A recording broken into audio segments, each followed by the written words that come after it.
লতি রান্না করব। কড়াইতে তেল গরম হয়ে গেছে, দিয়ে দিচ্ছি কালো জিরে। বন্ধুরা, একটু নতুনভাবে রান্না করব।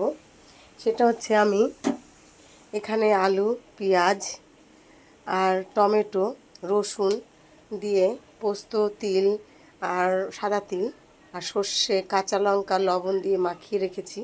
দিয়েছি কাশ্মীরি মির্চি, হলুদ আর লঙ্কার গুঁড়ো। এবার দিয়ে দিচ্ছি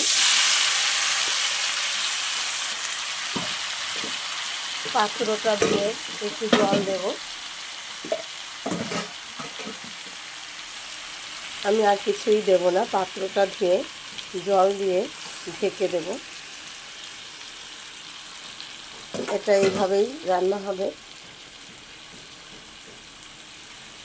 তা বন্ধুরা, কেমন হচ্ছে বলবেন। এই যে ঢেকে দিচ্ছি,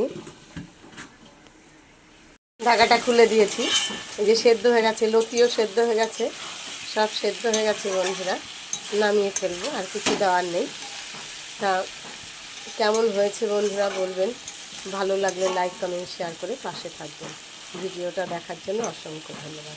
এটা একটু নতুন পদ্ধতিতে করলাম, একবারে মেখে। আলু দিয়েছি, যেহেতু লতিটা কম, সবারই তো হতে হবে।